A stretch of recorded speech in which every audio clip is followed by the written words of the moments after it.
মঙ্গলদৈত অসম জাতীয়তাবাদী যুৱ ছাত্ৰ পৰিষদৰ প্ৰতিষ্ঠা দিৱস পালন। অসম জাতীয়তাবাদী যুৱ ছাত্ৰ পৰিষদৰ ৪৭ সংখ্যক প্ৰতিষ্ঠা দিৱসটি ১২ মাৰ্চত পৰিষদৰ দৰং জিলা সমিতিৰ কাৰ্যালয়ত মঙ্গলদৈ নগৰ আঞ্চলিক সমিতিৰ সহযোগত পালন কৰা হয়। এই উপলক্ষে পুৱা পৰিষদৰ দৰং জিলা সমিতিৰ সভাপতি জয়ন্ত শৰ্মাই পতাকা উত্তোলন কৰাৰ পিছতে স্মৃতি তৰ্পণ কাৰ্যসূচী ৰূপায়ণ কৰে জিলাৰ সাধাৰণ সম্পাদক প্ৰাঞ্জল চহৰীয়াই। কাৰ্যসূচীত অসম জাতীয়তাবাদী যুৱ ছাত্ৰ পৰিষদ কেন্দ্ৰীয় সমিতিৰ আমন্ত্ৰিত উপদেষ্টা কমৰুল হক, কেন্দ্ৰীয় উপ সভাপতি ভৱেশ কাকতি, জিলাৰ উপদেষ্টা নৱজিৎ শৰ্মা, পংকজ ডেকা, মঙ্গলদৈ নগৰ আঞ্চলিক সমিতিৰ সভাপতি প্ৰসন্ন ডেকা, সাধাৰণ সম্পাদক বিনোদ কলিতা প্ৰমুখে জিলাৰ সমিতিৰ কেইবাগৰাকীও বিষয়ববীয়া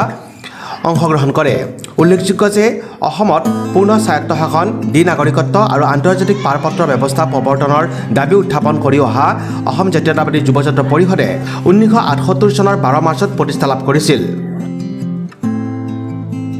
1978 চনৰ 12 মাৰ্চত অসম জাতীয়তাবাদী যুৱ ছাত্ৰ পৰিষদৰ প্ৰতিষ্ঠা লাভ হৈছিল আৰু প্ৰতিষ্ঠা লাভৰ পৰা আজিৰ এই 12 মাৰ্চত ৪৭ সংখ্যক প্ৰতিষ্ঠা দিৱস আমি উদযাপন কৰিছোঁ আৰু ৪৭তম প্ৰতিষ্ঠা দিৱস উদযাপন কৰাৰ শুভ মুহূৰ্তত অসম জাতীয়তাবাদী যুৱ ছাত্ৰ পৰিষদৰ প্ৰতিগৰাকী সংগ্ৰামী সতীৰ্থলৈ আমি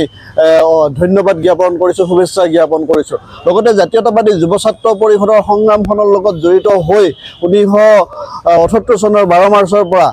যিসকলে ইহ সংসাৰ ইতিমধ্যে ত্যাগ কৰিছে তেখেতসকললৈ আমি শ্ৰদ্ধাঞ্জলি জ্ঞাপন কৰিছোঁ আৰু যিসকলে জাতীয়তাবাদী যুৱ ছাত্ৰ পৰিষদৰ হৈ এতিয়াও কাম কৰি আছে বা সমাজ জীৱনৰ লগত এতিয়াও জড়িত হৈ আছে সেইসকলৰ আমি সুস্বাস্থ্য কামনা কৰিছোঁ আৰু সকলোৰে আমি দিহা পৰামৰ্শ বিচাৰিছোঁ যাতে অনাগত দিনত জাতীয়তাবাদী যুৱ ছাত্ৰ পৰিষদে অসমৰ খিলঞ্জীয়া জাতি জনগোষ্ঠীৰ যিসমূহ মৌলিক অধিকাৰ এই মৌলিক অধিকাৰসমূহ মানে চৰকাৰৰ ওচৰত উত্থাপন কৰাৰ ক্ষেত্ৰত বা এইবোৰ সমাধানৰ ক্ষেত্ৰত এক দৃঢ় পদক্ষেপ গ্ৰহণ কৰিব পাৰে তাৰ কাৰণে আজি আমি সংকল্পবদ্ধ হৈছোঁ। ধুনীৰ পৰা সুনীল চহৰীয়া ৰিপৰ্ট, নিউজ এক্সপ্ৰেছ, অসম।